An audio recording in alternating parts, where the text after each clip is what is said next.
नमस्कार मंडळी. साधा शेवयांचा उपमा अनेक वेळा चिकट होतो, गच्च होतो. पण आज मी तुम्हाला दाखवणार आहे अगदी मऊ, मोकळा आणि हेल्दी शेवयांचा उपमा. भरपूर भाज्या आणि एक छोटासा सिक्रेट मसाला टाकून असा चविष्ट उपमा तयार होतो की सगळे दोनदा वाढून घेतील. आपल्याला नेहमीच वाटतं की मुलांनी भरपूर भाज्या खाल्ल्या पाहिजेत आणि हेल्दी खाल्लं पाहिजे. त्यासाठी ही रेसिपी बेस्ट आहे. आता आपल्याला लागणार आहे हिरवा मटार, गाजर, कांदा, टोमॅटो, ढोबळी मिरची बारीक चिरलेली आणि कोबी घेतलेला आहे, कढीपत्ता आणि बारीक चिरलेली कोथिंबीर. तुम्ही हवं असेल तर तुमच्या आवडीनुसार भाज्या कमी जास्त करू शकता. पहिल्यांदा काय करायचं, कढई गरम करून त्यामध्ये थोडंसं तेल आणि तूप टाकून घ्यायचं. तुपाचं प्रमाण थोडंसं जास्त ठेवायचं कारण चव छान लागते. मोहरी टाकून घेतली. मोहरी तडतडली की जिरं आणि कढीपत्ता टाकायचा, थोडंसं हिंग. त्यानंतरनं यामध्ये बारीक चिरलेला कांदा टाकून तो हलका गुलाबी होईस्तोपर्यंत परतून घ्यायचा. कांदा गुलाबी झाला की यामध्ये टोमॅटो टाकून घ्यायचा आणि सगळ्या बारीक चिरलेल्या भाज्या यामध्ये टाकायचा. आता कोबी टाकताय तर कोबीचा वास देखील येणार नाही. अगदी मस्त हा उपमा बनवून तयार होतो.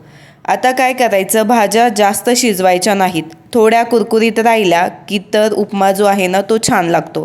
ताजा मटार घेतला होता, साईडला एक 5 मिनिट उकडून घेतला मी आणि तो यामध्ये मिक्स करून घेतला. हळद पावडर, लाल तिखट टाकून घेतलेला आहे. तुम्ही हवं तर एखादी हिरवी मिरची देखील वापरू शकता. आणि सिक्रेट मसाला म्हणजे मॅगी मसाला. चवीनुसार मीठ टाकून घ्यायचं आणि त्यानंतरनं या शेवया. आता डीमार्टमध्ये रव्याच्या म्हणजे गव्हाच्या शेवया मिळतात, त्याच या ठिकाणी वापरलेल्या आहेत. आता ह्या बिना रोस्ट केलेल्या शेवया आहेत, त्यामुळे साईडला किंवा पहिल्यांदा ह्या हलक्या तुपात भाजून घेतल्या तरी देखील चालतील किंवा डायरेक्टली अशा टाकून एक 3 मिनिट आपण ह्या भाजून घ्यायच्या आहे या सर्व मसाल्यांमध्ये. मस्त आता या भाजून झाल्या की त्यामध्ये गरम पाणी ओतून घ्यायचं. गरम पाणी वापरताना या ठिकाणी लक्षात ठेवायचं, शेवया बुडतील इतपत आपल्याला हे गरम पाणी वापरायचं आहे. अगदी लो फ्लेमवर 3 ते 4 मिनिटमध्ये हा उपमा तयार होतो.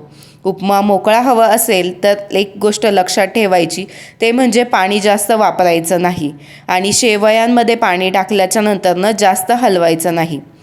आता मस्त उपमा तयार आहे. शेवटी 1 चमचा साजूक तूप टाकून घ्यायचं, जेणेकरून तो मऊ आणि सुगंधित तयार होतो.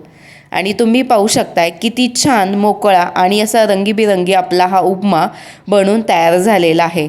नाश्त्यासाठी, डब्यासाठी किंवा संध्याकाळच्या हलक्या फुलक्या खाण्यासाठी एकदम परफेक्ट अशी ही रेसिपी आहे. यावर बारीक चिरलेली कोथिंबीर टाकून घ्या आणि मस्त आपला मऊ मोकळा उपमा बनून तयार झाला आहे. जर तुम्हाला अशीच हेल्दी आणि सोपी ही रेसिपी आवडली असेल तर चॅनलला नक्की सबस्क्राईब करा. आणि आपल्या चॅनलवर प्लेलिस्ट आहे की हेल्दी रेसिपी किंवा नाश्त्याच्या रेसिपी याच्या देखील या रेसिपी तुम्ही नक्की चेकआउट करा. आणि अजून रेसिपी पाहण्यासाठी चॅनलला सबस्क्राईब करा. आणि हो, व्हिडिओ आवडला असेल तर लाईक करा, शेअर करा आणि नवीन असाल तर सबस्क्राईब करून आपल्या मित्रमंडळींमध्ये शेअर करायला विसरू नका.